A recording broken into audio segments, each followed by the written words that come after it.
Hola, buenos días. Espero que todos estén muy bien esta mañana. Y obviamente no puede faltar la felicitación a las mamás. Hoy es el Día de las Madres. Inédito, por cierto. Inédito. Realmente hoy todo es inédito. El Día del Niño, el Día de la Madre, el Día del Padre, el Día del Abuelo, todo es inédito. Pero al final de cuentas, dentro de lo inédito, de verdad no deja de ser de veras tan especial el Día de la Madre. Nos representa mucho, realmente. Mamá es alguien muy especial, siempre. Recuerdo unas palabras de mi abuela, que en paz descanse, madre de mi papá. Ella me decía un día, tratando de consolarme a mí, cuando después de haberme perdido con casi un día completo y haberme salido de la vista de mis padres y de la familia, hermanos, estaba perdido, realmente estaba perdido, y delante de personas extrañas que trataban de consolarme. Era un niño de entre 5 o 6 años, la verdad no me acuerdo muy bien, pero luego me decía la abuela, tratando de consolarme después, me decía: hijo, lo que pasa es que a todas las mamás se les tiene que perder un hijo, así como a la Virgen María, decía ella. Y bueno, eso me consoló poquito, ¿verdad?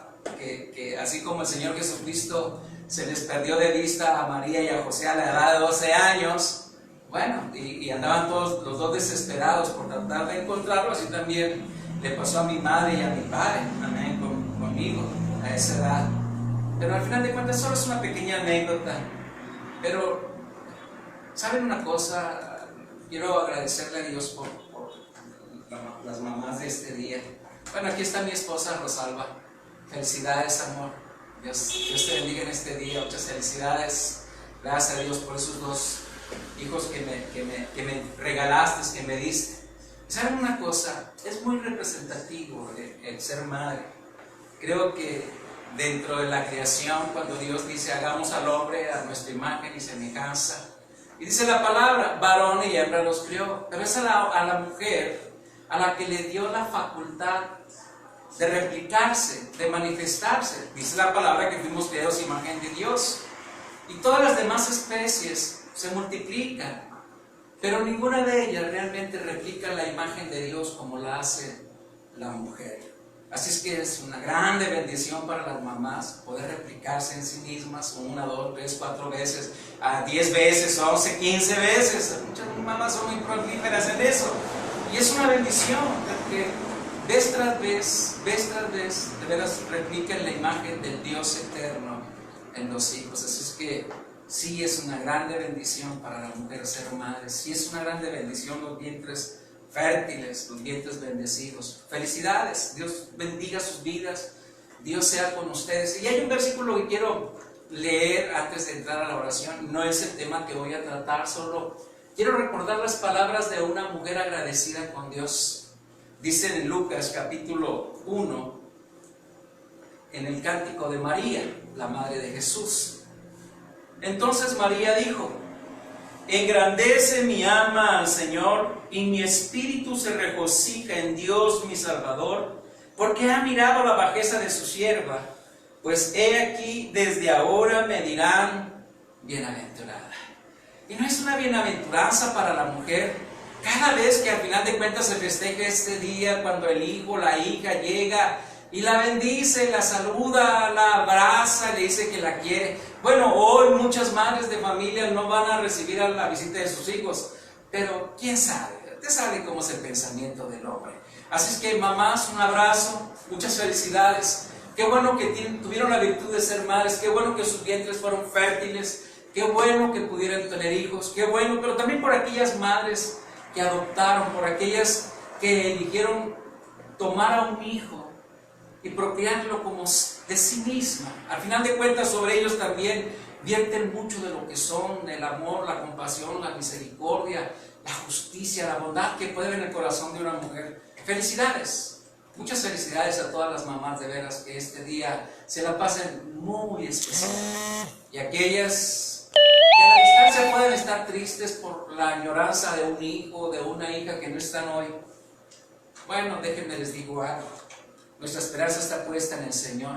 Y el apóstol Pablo escribe en una de sus cartas Hermano, no quiero que estés tristes o que estés vaya más allá de la desesperanza como muchos que no tienen esperanza. Porque un día, dice, se sonará la final trompeta, se tocará la final trompeta, dice. Y los que durmieron en Cristo serán levantados. Y juntamente con ellos, dice, seremos tomados y transformados todos. Y seremos levantados con Cristo para estar para siempre con Él. Todo tiene un tiempo y todos lo sabemos. Todo tiene un tiempo en esta tierra, hermanos, bajo este sol. Todo tiene un tiempo. Puede parecer muy largo, puede parecer muy corto, pero todo tiene un tiempo. Los que no están con nosotros, las madres que no están con nosotros, ya vendrá el tiempo en que las podamos volver a abrazar, ya vendrá el tiempo en que podamos volver a encontrarnos y reencontrarnos los hijos con aquella madre, hermanos, que está ahora en la presencia de Dios. Así es que a las que están aquí como a las que están en el cielo, muchas felicidades y muchos besos, de veras. Sean muy bendecidas en el nombre de Jesucristo. Amén. Ahora sí, hermanos, es importante recordar la palabra, es importante recordar el objetivo y el propósito de nuestra estadía en este mundo, nuestra razón de ser, nuestro sentido de la presencia divina en este mundo, en esta tierra, el por qué Dios nos permite permanecer. La vez pasada, la semana pasada, hablaba acerca de la luz del mundo, que Jesucristo era la luz del mundo y que nosotros por tanto éramos luz en el mundo y que esa luz no se podía esconder, que era necesario que nosotros manifestásemos las virtudes del Señor, del que nos llamó de las tinieblas, que era importante que nosotros manifestásemos el grande amor que Dios tiene por todos nosotros. Y sigue siendo importante y relevante, hermanos, que en ese entendimiento de luz también tengamos conciencia, tengamos discernimiento, entendimiento, comprensión. Porque todos los que fuimos llamados, hermanos, a la novedad de vida, todos los que fuimos llamados a la salvación y a la redención en Cristo Jesús, tenemos que edificarnos, tenemos que construirnos, tenemos que restaurar nuestro entendimiento y nuestra comprensión acerca de quiénes somos en Cristo Jesús, acerca de nuestro llamado, acerca de la necesidad de entender los propósitos eternos de Dios, no solamente para con nosotros, sino para con nuestro entorno, para con la gente que nos rodea. Y para eso, pues es muy importante que también nosotros tengamos conocimiento de la historia, un conocimiento propio de la historia, no solamente de la Biblia, obviamente, no solamente una historia bíblica acerca del pueblo israelita, sino de la historia de nuestra propia idiosincrasia, de nuestra propia nacionalidad, de quiénes somos, de dónde venimos, de quiénes descendemos y cuál era su propósito. Porque es importante al final de cuentas. Recordamos y felicitamos a las mamás porque venimos del vientre de una de ellas, pero ellas vinieron del vientre de otra madre y sucesivamente así. Nadie vino a este mundo sin el vientre de mujer. El mismo Señor Jesucristo, para experimentar la naturaleza humana, pues tuvo que ser engendrado en el vientre de María por el Espíritu Santo, lo entendemos. Una razón, un propósito, un destino. Así también todos nosotros, hermanos. Pero también es importante entender cómo lo entendió el Señor Jesucristo, porque la palabra dice acerca del Señor Jesucristo que crecía y se fortalecía en la gracia y en el conocimiento acerca del Dios, acerca de la palabra de Dios. Crecía y se fortalecía en el conocimiento para con Dios y para con los hombres. Es muy importante el conocimiento, es muy importante no desechar la historia como tal, porque pareciera que la inmensa mayoría de las personas, hermanos, le tenemos fobia a la historia y solo ocasionalmente hacemos uso o memoria de ello para algún asunto de la vida. Pero bueno, hoy quiero compartirles un poquito sobre la historia de nosotros como nación, para entender el propósito de la historia como gente del cielo, hacia la razón y el propósito al que Dios nos tiene. Pero elevemos una oración, ¿les parece? Espero que esta mañana realmente podamos ser edificados. No espero que se conecten los 500 hermanos que tengo en la iglesia, ¿verdad? A veces es muy difícil que se conecten los 500, pero espero que los 30 y tantos que me quedaron puedan estar conectadas esta mañana, hermanos. Podamos estar conectados en un mismo espíritu, en un sentir. Que la familia tome de veras la responsabilidad de que este es un momento también especial. Que es un momento de darle al Señor nuestro tiempo. Que es un momento que como familia debemos ser edificados. No importa cuánto el predicador se tarda, hermanos, no importa. Hoy es el día del Señor. Hoy es el día de ser edificados. Hoy es el día de ser construidos. Hoy es el día de ser enseñados. Hoy es el día de ser exhortados por la palabra de Dios. Propósito y objetivo claro para la vida, para los tiempos que estamos viviendo. Amén. Padre, en el nombre bendito de Jesucristo, Señor, queremos agradecerte a ti por mamá. Gracias. Gracias, Señor, por habernos permitido nacer. Gracias por la valentía, la disposición y el coraje que tuvo nuestra madre, Señor, al aceptar el reto de tener un hijo.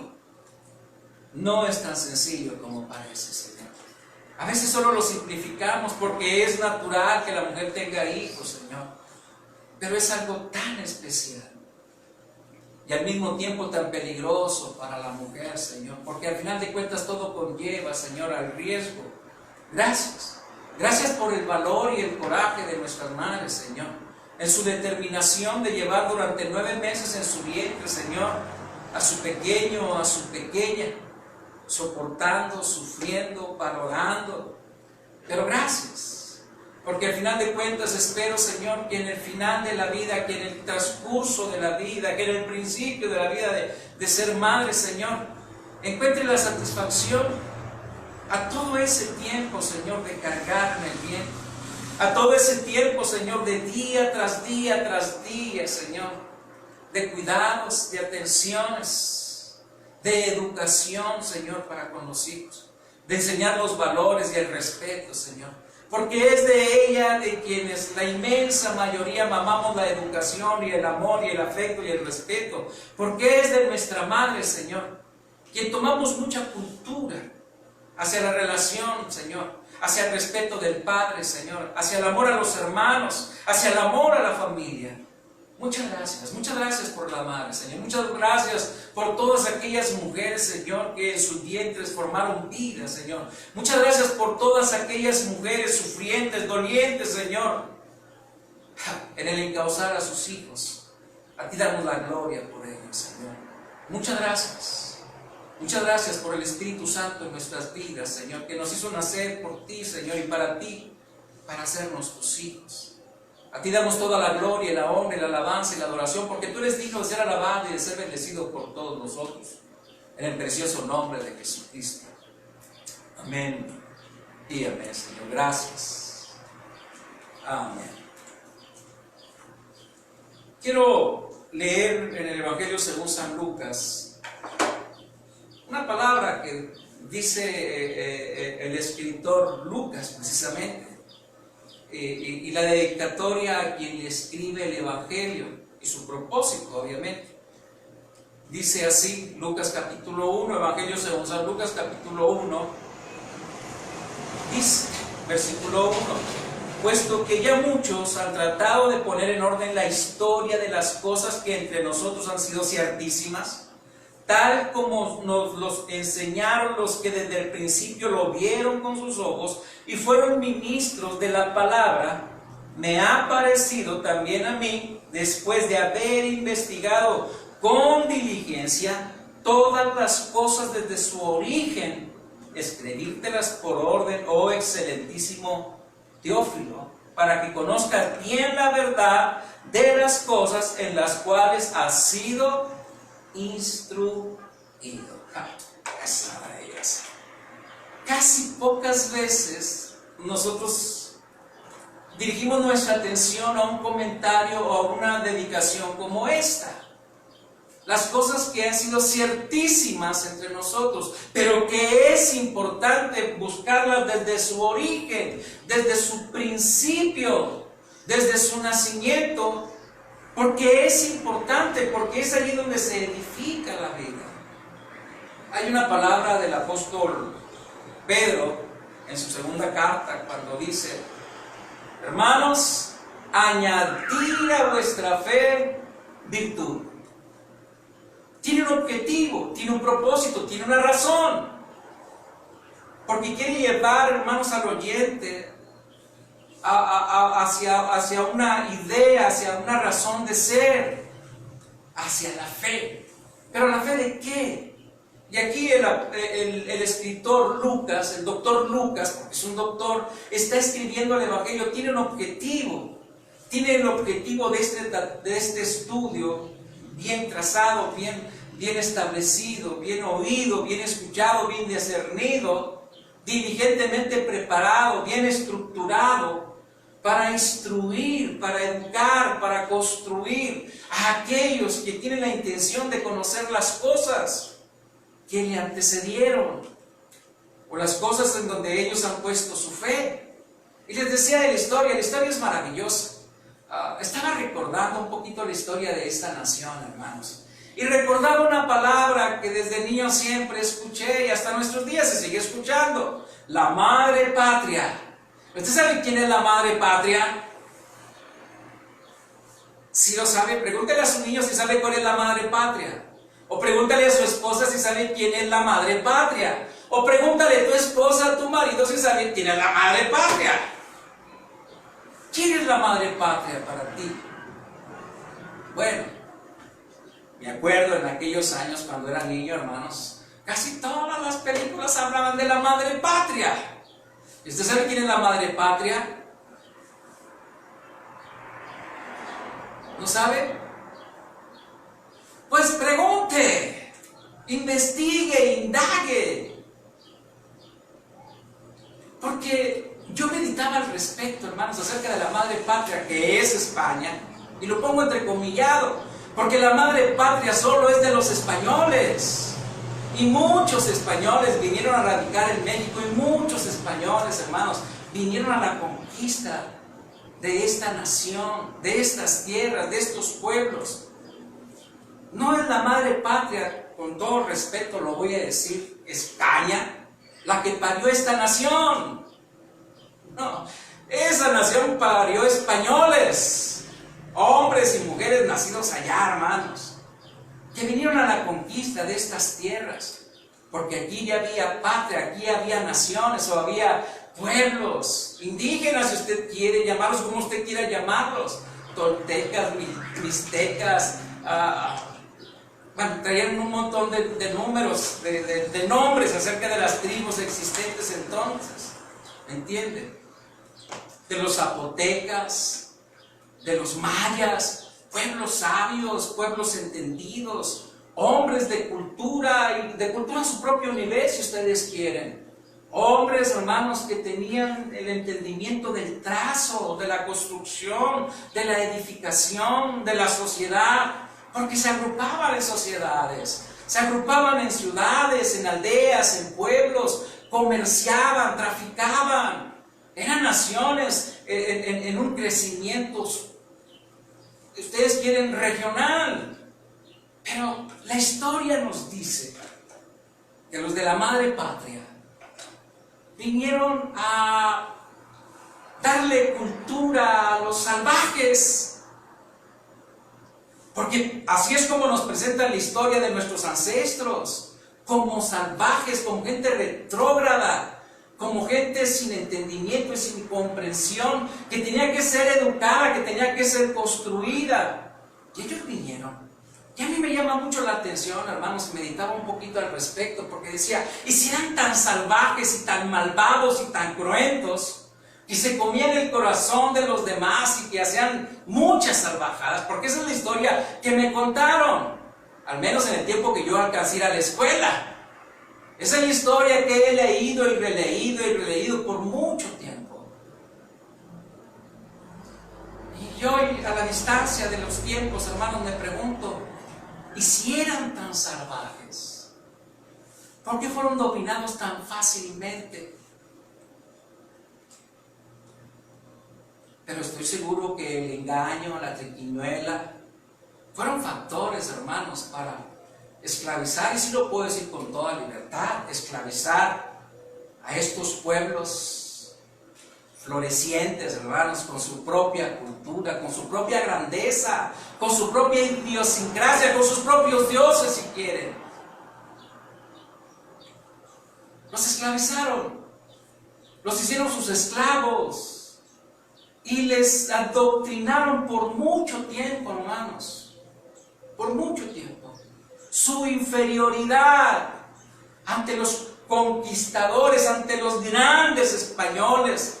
Y luego vinieron los franceses y que los ingleses a conquistar nuestras tierras, a conquistar nuestros espacios, a llamar a nuestros ancestros salvajes, incapaces de ser creativos, incapaces de edificar y de construir, y por siglos y por generaciones, hermanos. La verdad es la triste historia. Le dieron la identidad al indio, al payo, que luego llamaban ellos con desprecio, a los payos, a los ignorantes, a los indios, a los iletrados, al campesinado, que solo servían para servirle al amo, al patrón, a la iglesia, al cacicazgo de los grandes sacerdotes, del grande clero, que ayudó mucho para ahogar la identidad de nuestros pueblos. Esa es la realidad, esa es la historia de esta nación, de este México. Recién, cuando nuestro presidente se sienta en la presidencia de la República, hermanos, manda una carta pidiéndole al rey de España o al gobierno español una disculpa para esta nación. ¿Saben qué es lo más triste de todo? Que mucha gente se haya burlado. Y no hablo de la gente española, no hablo de la gente europea. Hablo de muchos mexicanos acostumbrados a agachar la cabeza ante los amos, ante los que gobiernan, ante los señores, ante los poderosos. Esa es la realidad de esta nación, esta es la historia de esta nación, de la cual no tenemos una clara conciencia y una clara identidad. Y solo seguimos las normas que nos van dictando, las normas que nos van enseñando, instruyendo. Por primera vez en todo lo que tengo de edad, he escuchado a un presidente hablar de historia y de tomar a sus héroes, que no fueron gachupines. Bueno, así le decía el pueblo al español, que no eran gachupines. No levantó la bandera de un hidalgo, sacerdote, español, por cierto, o de una tal Josefa Ortiz de Domínguez. ¿Ustedes se acuerdan de la independencia? ¿Quién se levantó contra la madre patria? Pues fueron sus propios hijos, que ya no querían compartir con ellos la riqueza, que expropiaban de los naturales toda la riqueza que esta nación tenía, hermanos. Ya no la querían repartir allá con la madre patria. Y desconocieron a su madre.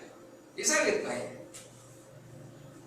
Tomaron a la indiada, al siervo, al esclavo, al mestizo, y le hicieron creer que era por su independencia, porque ellos tenían derecho a la independencia, que ellos tenían derecho a la nacionalidad, a ser independientes. ¿Pero independientes de quién? Porque no fueron independientes del amo. Independientes los españoles de su propia patria, de su propio gobierno, de su propia tierra. Esa es la historia que yo entiendo. No es la historia que leí, pero es la historia que hoy entiendo a mis casi 60 años de edad. No es que me haya sentado aquí alguien me adoctrinara, pero a veces cuando me doy a la tarea de conocer la historia, pues trato de entender las cosas, porque es lo que somos. Cuando hacía un análisis acerca de mi propia historia, de mi propia descendencia, me doy cuenta que casi no tenemos raíces, que casi no tenemos fundamentos, que ni siquiera sabemos de dónde venimos, carambas. Porque eso es lo que hicieron con esta nación, con los millones de hombres y mujeres, con los millones de familias que lo habitamos. No tenemos una clara identidad de quiénes somos, de dónde venimos, que quiénes fueron nuestros descendientes. No lo sabemos, porque nuestra nación no tenía identidad el amo, el poderoso, tenía identidad el clérigo, el señor que señoreaba sobre las personas, el que dictaba conciencia, el que decía cómo, cuándo y dónde. Pero la indiada no existía, solo eran peones en el tablero, hermanos, como hasta el día de hoy de pronto. Por eso es muy importante que aprendamos a despertar a nuestra historia. Cuando escucho hablar a los jóvenes acerca de la historia, dicen, la historia es muy aburrida. La historia, qué aburrida es. Cuando tú le preguntas qué significó la independencia, o le preguntas qué fue la revolución, pues ni siquiera sabe de qué se tratan ambas cosas. Y no lo puedo entender. No se van dando cuenta que van creciendo sin identidad, sin orgullo. Y nos vamos despojando sin querer siquiera de quiénes somos nosotros, de nuestra propia identidad, de nuestras propias raíces, de la riqueza, hermanos, que esta nación tiene para nosotros. Luego se levanta un hombre para gobernar y te empieza a recordar la historia. Y la diferencia entre la independencia, la guerra de independencia con la revolución, son dos cosas radicalmente bien diferentes. Porque la revolución tiene que ver con la independencia de la multitud, con la independencia de la indiada, de los pobres, hacia el cacicazgo, hacia el amo, hacia el gobernante, hacia el clerical, porque ellos gobernaban nuestra nación. Éramos independientes, ya pertenecíamos a una nación, ya no éramos de la madre patria, pero seguíamos sujetos al amo. Ellos seguían señoreando, gobernando a la multitud, a un pueblo sin identidad, a indígenas. ¿Y cuántas películas no llegué yo a ver, hermanos? Donde el hacendado, donde el rico, donde el potentado, al lado del sacerdote, eran señores. Y la indiada servil, hombres y mujeres en el servilismo, porque así tenía que ser, so pena, hermanos, de castigo. Esa es la realidad de nuestra historia. Viene una revolución de hombres del campo, de hombres y mujeres que se cansaron de la explotación del amo, del cacique, del liderazgo eclesiástico, hermanos, que la iglesia ejerció por muchos años sobre esta nación.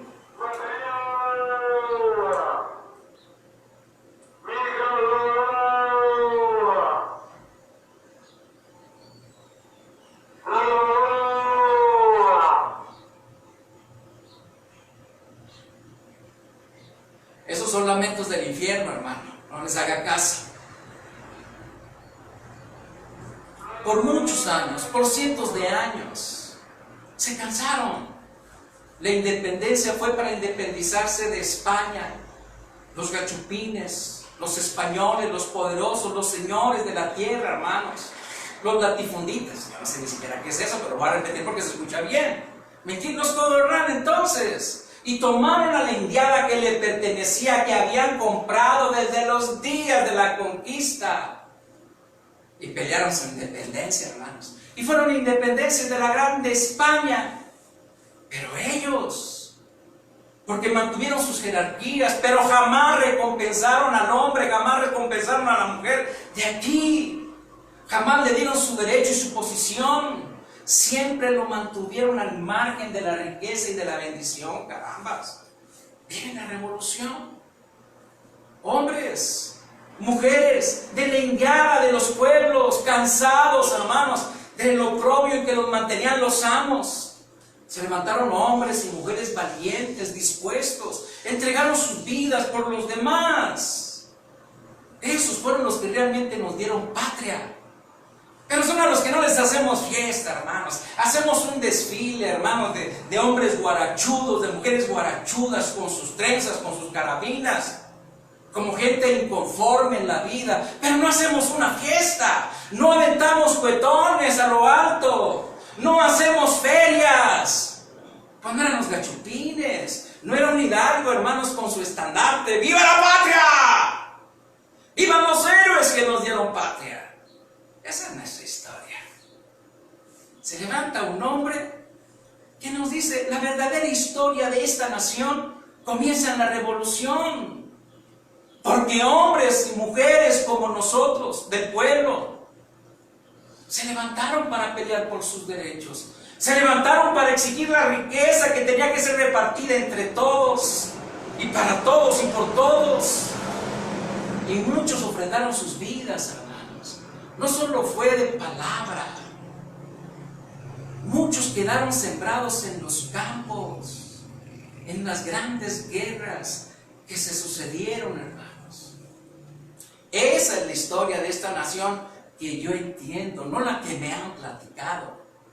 Recuerdo que cuando niño, hermanos, cuando toda iba a la iglesia, se celebraba el Día de la Raza. Y la raza yo la conocí en el barrio. Yo conocía la raza del barrio. Conocí al gordo, conocí al pollo, conocí a la rana, conocí al otro y a aquel. Esa era la raza. Un día llegó alguien y dijo, le preguntaron al perico, el Pedro, que era mi primo. ¿Qué onda, perico? Dice el perico a Rogelio, el carro, le decían. ¿Qué onda, carrito? ¿Dónde está la raza? Y se levanta Rogelio, como estaba enojado con el perico. ¿Cuál raza? Tú no eres de la raza ese. Porque estaba enojado con él. Yo sé qué es la raza. Yo sé qué significa la raza en el pueblo. Yo sé qué significa la raza en el barrial. Porque muchos años lo experimenté. Yo sé qué significa eso. Lo que nunca entendí era qué significaba el Día de la Raza cuando nos llevaban a todos los alumnos como borreguitos, hermanos, allí al Paseo Colón, a la estatua de Cristóbal Colón, a celebrar al gachupín que nos había conquistado. Era el Día de la Raza. Esa es la historia del México que me contaron. Pero la historia que yo conozco es diferente. ¿Y saben por qué? Porque me doy a la tarea de buscar, de indagar, de investigar realmente sus orígenes. No quiero que quien conquistó me cuente la historia, porque me la va a contar a su manera. Me va a decir por qué tuvo derecho de pisotearme, o de pisotear mi nación, o de sobajar a nuestros ancestros, o del por qué la inmensa mayoría de esta nación no ha sido bendecida con su riqueza. Prefiero conocer la historia por mí mismo, indagar y buscar, preguntar, tanta información que existe, pero nos han enseñado, nos han adoctrinado que la historia no importa, carambas. La historia no importa. ¿Para qué? ¿De qué te sirve conocer la historia? De mucho. Porque te fundamenta hacia tus ideales, te fundamenta hacia tus propósitos, hacia tus deseos de la vida, a entender la riqueza de tu propia raza, de tu propio credo. Por eso este hombre llamado Lucas, el doctor, se da a la tarea de organizar el conocimiento que han adquirido, lo que ciertísimamente ha pasado, lo que ciertísimamente es. Tiene un objetivo. Quiere educar a una persona, quiere darle un relato correcto de los hechos sobre su fe. Escucha, mexicano, porque a veces ni siquiera sabemos por qué somos mexicanos. Porque nos han hecho creer que el mexicano solo es esto o es aquello. Pero cuando miras la cultura de tus pueblos, de tus razas, de aquellos ancestros, hermanos, que se encumbraron en su grandeza y en su idiosincrasia, te darás cuenta de la capacidad del ser, de la sabiduría, del valor que eran. Y no recogeríamos de los pensamientos de la gente débil, sometida, seríamos una raza mucho más fuerte, mucho más determinante, porque esta nación tiene tanta riqueza, pero sin problemas, hermanos. La riqueza se le cedió al extranjero, se le cedió al poderoso, al amo, sin darnos cuenta, claro. Hemos aceptado todo esto. Y de pronto se levanta un hombre y quiere cambiar las cosas, y ahí vamos tras la yugular de ese hombre. No, decimos, no hagas eso. No golpees a los amos. No los hagas enojar. Pues va peor. La iglesia nos dice que no es bueno robar. ¿Por qué habrás de quitarle al amo su riqueza? ¿Por qué habrás de exigirle al amo que cumpla con sus obligaciones? Cuando el amo dice que pague el pueblo, que para eso lo alimento, no nos damos cuenta. No estoy hablando de política, estoy hablando de historia, quiero que me entiendan, para dar razón acerca de nuestra fe. El doctor Lucas tiene un objetivo, y se los voy a volver a leer. Puesto que ya muchos han tratado de poner en orden la historia de las cosas que entre nosotros han sido ciertísimas, tal como nos lo enseñaron los que desde el principio lo vieron con sus ojos y fueron ministros de la palabra. Me ha parecido también a mí, después de haber investigado con diligencia todas las cosas desde su origen, escribírtelas por orden, oh excelentísimo Teófilo. Escuchen, él no solo se quedó con los que vieron, con los que de primera mano escucharon y vieron, sino que fue a sus orígenes. ¿Desde cuándo estaba escrito eso? Desde su profecía, la etimología de la raíz propia de la palabra profética, de esos eventos profetizados que un día habrían de manifestarse, y de esos testigos que estaban hablando que se manifestó. Escuchen, miren lo que dice el apóstol Pedro en la segunda carta de San Pedro, capítulo 1. Segunda carta de San Pedro, capítulo 1. Escuchen, porque esto es importante, porque esto a los creyentes nos da una identidad, y en esa identidad refuerza el sentido de nuestra estadía en esta nación, en este tiempo. El objetivo de la valentía y de la fortaleza que debe de haber en nosotros para trascender y para hacer trascender el lugar donde nosotros estamos, porque eso es lo que nos enseña el valor de la palabra de Dios. Pero miren lo que dice la palabra de Dios, capítulo 1, versículo 3 de la segunda carta del apóstol Pedro a la iglesia. Dice: como todas las cosas que pertenecen a la vida y a la piedad nos han sido dadas por su divino poder, mediante el conocimiento de aquel que nos llamó por su gloria y excelencia. Mediante el conocimiento de aquel que nos llamó por su gloria y excelencia, por medio de las cuales nos ha dado preciosas y grandísimas promesas, para que por ellas llegases a ser participantes de la naturaleza divina, habiendo huido de la corrupción que hay en el mundo a causa de las concupiscencias. Vosotros también, poniendo diligencia por esto mismo, añadir a vuestra fe virtud. Maravilloso. Me detengo tantito, hermanos. Diligencia. ¿En qué? En nuestra fe. ¿De qué está hablando? De nuestra fe. ¿De nuestra fe en qué? ¿De nuestra fe en quién?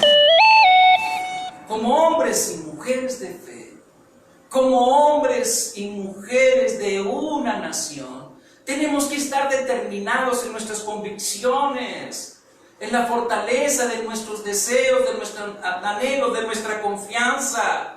como mexicanos deberíamos de tener confianza en nuestra nación, deberíamos tener confianza en nuestro país.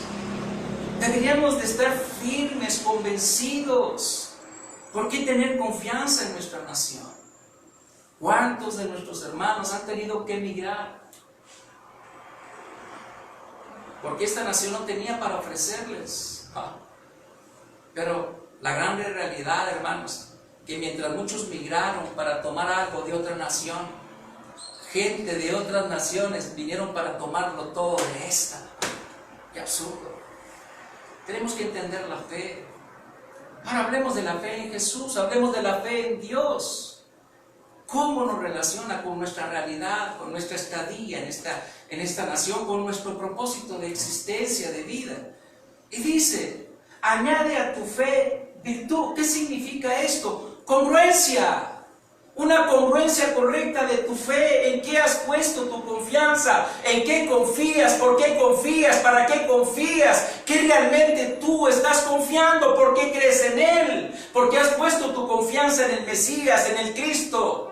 ¿Por qué si no lo has visto? ¿Por qué si no has tenido trato con Él? ¿Por qué si no lo conociste? No lo conoció tu padre, no lo conoció tu madre, no lo conocieron sus ancestros. ¿Por qué habíamos de tener fe en Jesús? ¿Quién lo dice? ¿Por qué lo dice y para qué lo dice? Fe. Pues añade a tu fe esta virtud, una congruencia. Tienes que ser congruente con lo que has abrazado. Tienes que ser congruente con aquel a quien tú dices creer, para poder tomar de lo que Él te ofrece, de lo que Él te da. Y a veces, hermanos, la grande incongruencia es esa. No hay una congruencia de vida en nuestra fe. Decimos creer en alguien en quien no ponemos esperanza. Decimos creer, amar a alguien a quien luego no amamos. Decimos creer, seguir a alguien o tener fe para seguir a alguien a cual no seguimos. Porque nuestras acciones, porque nuestras palabras, porque nuestras obras son totalmente contrarias a nuestra fe. Y luego demandamos que aquel en el que nosotros decimos tener fe, obre para bien a nosotros. No hay una congruencia, no tiene sentido, no tiene lógica, porque esa es la realidad. Y aplíquelo a cualquier tema de su vida. ¿En qué ha puesto usted su confianza? ¿Cómo es que sabe usted que ha puesto su confianza? Pues entonces sea congruente. Sea congruente con su fe. Ponga determinación en su vida para que su fe sea concreta para usted. Estar convencido de por qué ha puesto su fe en alguien, por qué ha puesto su fe en este o en aquel o en el otro. Pero sea congruente. Que sus acciones y sus actitudes sean congruentes hacia eso. Pero no puede haber congruencia hacia la fe de algo. No pueden ser nuestras obras dirigidas hacia la fe a alguien, y en este aspecto a Jesús. No puede haber congruencia de vida, ni de palabras, ni de acciones, ni de determinaciones, si no hay un conocimiento. Porque así es como lo expresa el apóstol. Nuestra fe por sí misma, pues está bien, pero solo se encuentra en nosotros. No nos lleva a ningún rumbo. Pero luego Él dice, muy bien, pero a vuestra fe, virtud, y a la virtud, conocimiento. Pero el conocimiento también es historia. Por eso Lucas, el doctor, dice, me he dado a la tarea, me he dado a ser diligente, a poner orden de las cosas que entre nosotros han sido ciertísimas. Ir a la raíz propia de lo que lo aconteció, de lo que lo hizo suceder, a la raíz propia, a su nacimiento mismo, para poder edificarte a ti, oh excelentísimo Teófilo. Escucha, iglesia, si nosotros no tenemos conocimiento, si nosotros no tenemos sentimiento, hermanos, el entendimiento correcto de nuestra fe, pues nuestra fe no tiene mucha fuerza, no tiene mucho peso, y cualquier circunstancia de la vida nos entorpece la fe. Es como aquellos ídolos, sería nuestra fe como aquellos ídolos, hermanos, que de repente cargan los pueblos entre sus hombros y van con alegría danzando, porque van cargando a su divinidad, a su Dios, van soportando su peso y van con alegría. Y cuando no se dan cuenta, como no tiene el equilibrio correcto, porque no entienden que aunque tiene imagen, que aunque tiene manos, que aunque tiene ojos, que aunque tiene oídos, que aunque tiene boca, no puede decir: ¡Ey, háganlo con cuidado que me puedo caer! Tampoco se puede sostener.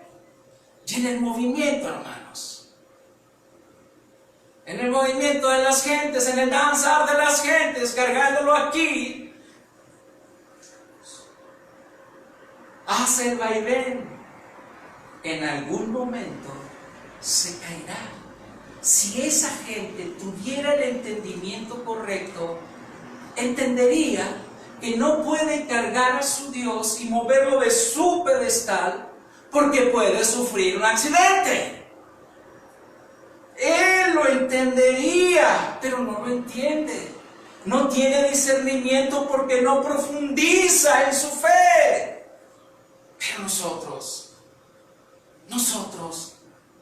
tenemos fe y decimos que nosotros no cargamos a Dios aquí, aunque parece que lo traemos en la espalda y muy pesado, por cierto. Necesitamos entender, hermanos, necesitamos tener un conocimiento correcto de nuestra fe, y para ello necesitamos historia. Historia, sí, historia, y no de esta nación. Pero es nuestro mismo problema porque tampoco tenemos conocimiento de nuestra propia historia. ¿Cómo iremos a la historia del hombre en que hemos puesto nuestra confianza? Pues a mí qué me importa. Historia. Pero no es historia de un pueblo, escuchen, sino historia del hombre en el que nosotros pusimos nuestra confianza, que se llama Jesús. Jesús de Nazaret, al que fue llamado el Hijo de Dios, del que se dice que murió por nuestros pecados en la cruz del Calvario, del que se dice que resucitó al tercer día y del que se dice que volverá. Sí, hay historia. Y es historia que tenemos que fundamentar para el sentido propio de la virtud de vida, de la congruencia de vida. Yo tengo que tener un conocimiento de Dios en el que he puesto mi confianza. Entender que no es un Dios de barro, que no es un Dios que se puede quebrantar, que es un Dios que necesita que yo le ayude. Como muchos dicen, dice Dios: ayúdate que yo te ayudaré. Eso es falso. El Dios en el cual yo he puesto mi confianza no necesita de mi ayuda. Él no necesita que yo camine una milla para que Él pueda caminar la otra. No. Porque lo que me dice Él: confía en mí. Cree en mí y yo haré grandes cosas en tu vida. Pero necesito tener conocimiento, necesito tener entendimiento, y para ello también tengo que ir a la historia. Y hay un libro como este llamado la Biblia, que habla de la historia del hombre en el que yo he puesto mi confianza, llamado Jesús, el Hijo de Dios. Jesús, el Dios que se hizo hombre, que se encarnó. Pero necesito ir a la historia, a sus principios, a sus fundamentos, para poder estar convencido, para estar instruido, para estar entendido acerca de mi fe. ¿Entendemos?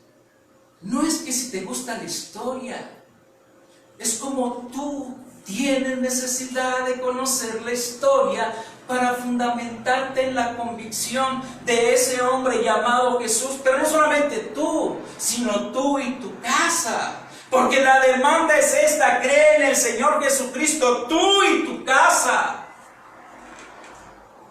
Porque es importante fundamentar nuestra verdad. Muchos esperamos que Jesús vuelva. Y muchos tenemos ideologías muy extrañas al respecto, que cuando Él vuelva, ¿a quién se habrá de llevar? Y yo ya tengo una lista de los que se van a ir, hermanos. Y hay muchos que no están. ¡Qué gacho! Pero yo y mi casa serviremos al Señor. Es muy importante, hermanos. Así es que añádele a tu fe virtud y a tu virtud conocimiento. Y luego dice, y al conocimiento, dominio propio. ¿Por qué el dominio propio, pastor? ¿Cómo para qué sirve? El dominio propio es para mantener firmes tus convicciones en medio de las circunstancias que la vida nos presenta todo el tiempo. Porque si nosotros no tuviéramos un claro entendimiento de quién es Jesús, quiénes somos nosotros y qué estamos haciendo aquí, pues entonces cualquier cosa nos derrumba. He escuchado muchas veces a la gente decir, al menos cuando yo recibí a Jesucristo como mi Salvador en aquellos años, hermanos, me decían, cree en el Señor Jesús y se te van a acabar todos los problemas. Perdón, yo dije, todos los problemas se te van a acabar. Imagínese a la mujer maltratada por el marido. Imagínese al marido maltratado por la mujer. Todos mis problemas se van a acabar, todos tus problemas se van a acabar. Pues pareciera que se agravaron. Pareciera que tus problemas de juventud se agravaron. Y de repente dices, ¿qué pasa? A mí me dijeron que ya no tendría problemas y creo que tengo más problemas que antes. Muchas veces llegué a escuchar, hermanos, como testimoniales dentro de la congregación, personas decir, hermano, desde que yo conozco a Jesucristo el Señor, me ha ido retemar, pero gloria a Dios. Yo decía, wow, o sea que es que te tiene que ir mal porque el diablo se enoja porque vienes a Jesús. Esa es la historia mal contada de la verdad, hermanos, pero es la que más masticamos porque no nos preocupamos en investigar la verdad. Esa es la realidad. Ni buscamos la verdad, ni la establecemos con firmeza para entender que el diablo no tiene nada que ver con nosotros, que ya fue vencido, porque la palabra dice, y esta es la victoria que ha vencido al mundo, vuestra fe. ¿Vuestra fe en quién? En Jesús, el Hijo de Dios. Dominio propio para mantenerte ecuánime. Dominio propio para poder insistirle a tus hijos y a tus hijas la permanencia de la fe en Jesús. Dominio propio para establecer los valores correctos que demanda tu fe. Valores de confianza, valores de respeto, valores de integridad, valores de justicia. Sí, dominio propio, para que cualquier insulto por la vida y cualquier cosa que te pase en la vida no te haga derrumbarte, no te haga correr hacia atrás, atemorizado y acobardado o acobardada. Dominio propio, porque es entereza, porque es convicción, porque es determinación. Y si algo, hermanos, tiene que ser manifiesto en nosotros, es eso, dominio propio. La capacidad para mantenerte firme en tus convicciones. Esa es una realidad. Y luego sigue diciendo, y al dominio propio, paciencia. Paciencia. ¿Cuántas veces no habré oído esa palabra que dice la gente? Dios, dame paciencia. Con el borracho del marido, con los borrachos de los hijos. Dame paciencia. Porque no entiendo a mis hijos, dame paciencia porque no entiendo. Ni siquiera sabemos con qué se come esa cosa, hermanos.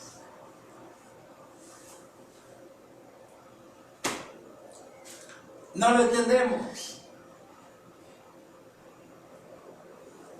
Dice que es una virtud. Pero es lo que nos dio, es lo que nos engendró. La paciencia tiene que ver con el entendimiento y con la comprensión. La paciencia tiene que ver con tu fe, con tus convicciones. pero no lo entendemos, porque no la practicamos. Pensamos que paciencia es tolerar las cosas. No, paciencia no es tolerar. Paciencia no es decirle a tu hijo una y otra vez, asilénciate, una y otra vez no lo hagas, una y otra vez hasta que te canse y te agota la paciencia. Paciencia no es decirle a tu marido, es la última vez que te la paso. Paciencia no es eso. Porque esa paciencia, hermanos, es mentirosa. Más bien es impaciencia porque las cosas se arreglen.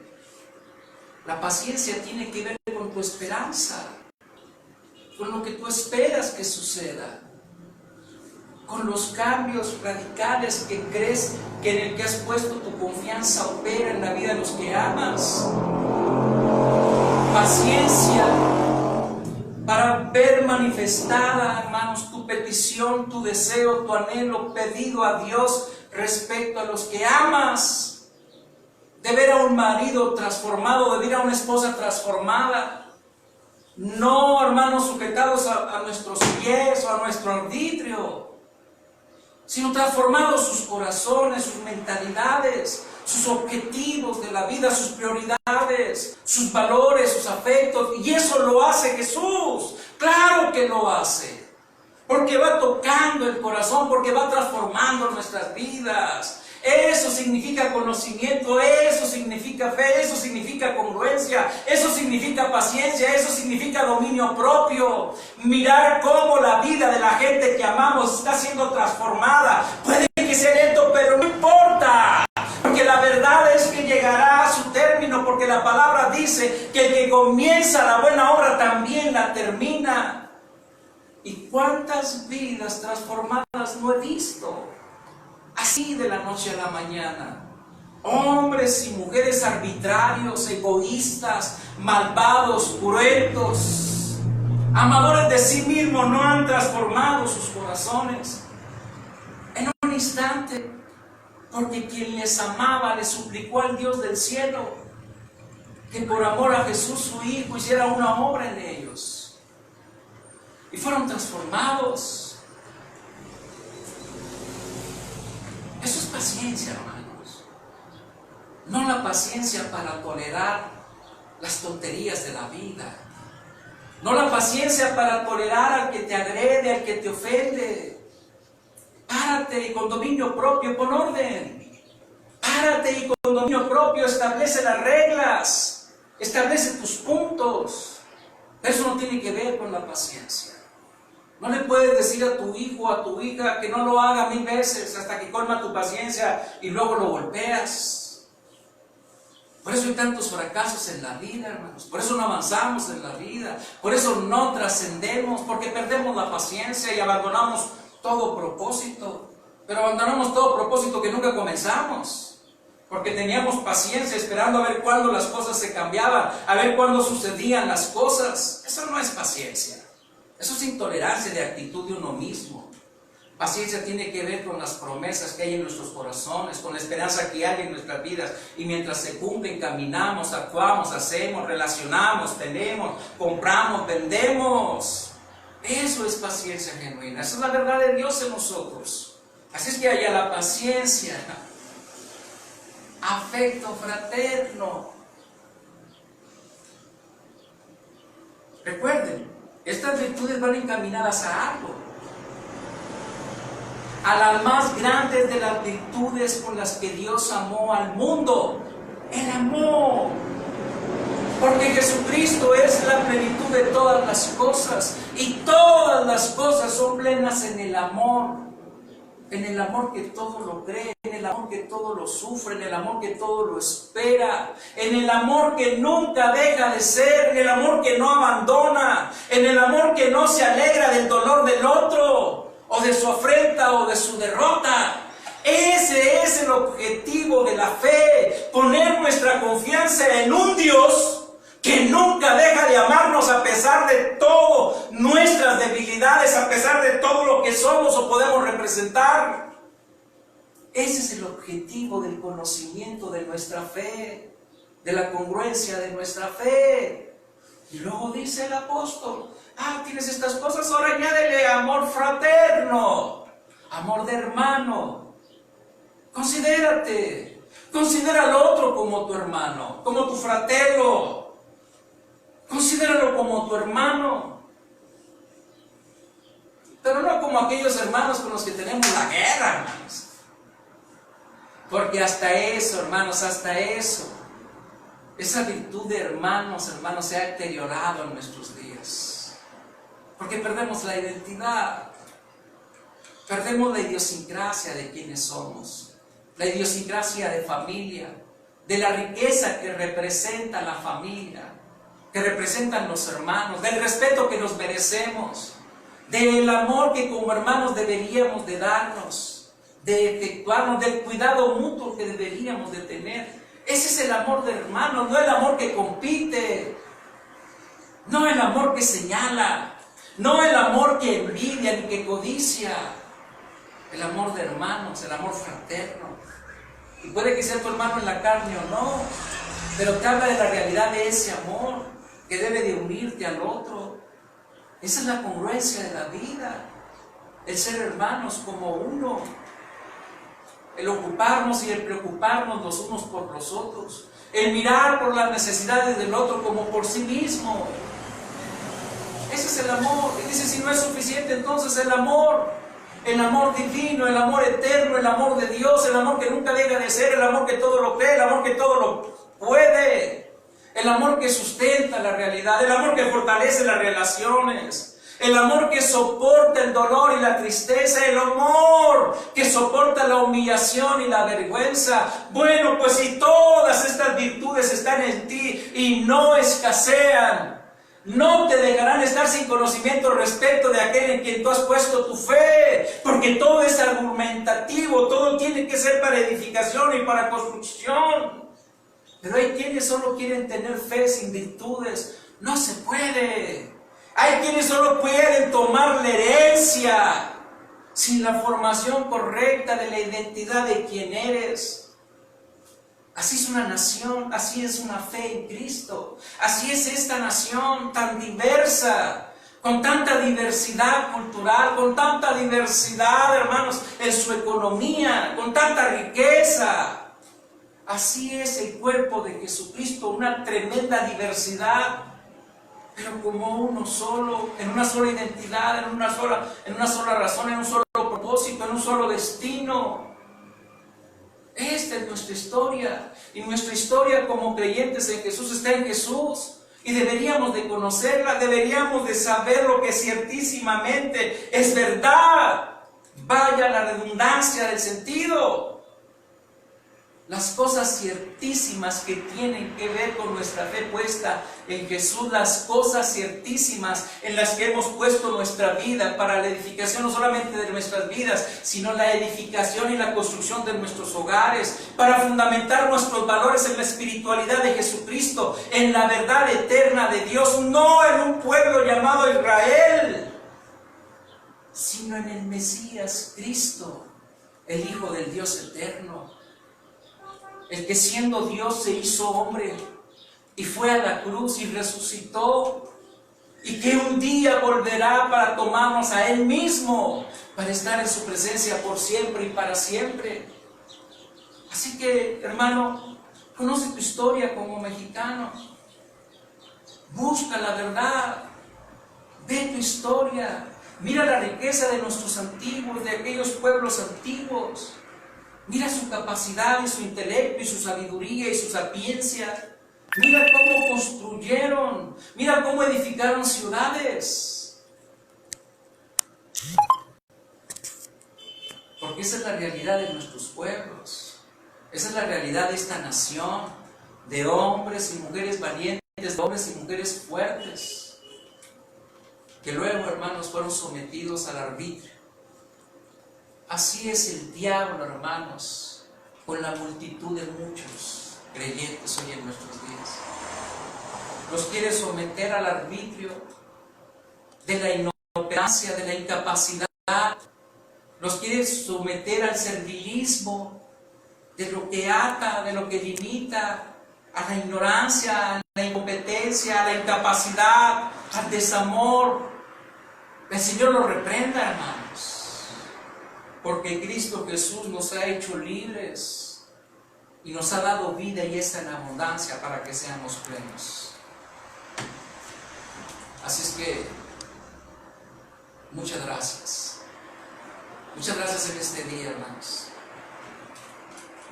por estar allí, por ser pacientes para escuchar.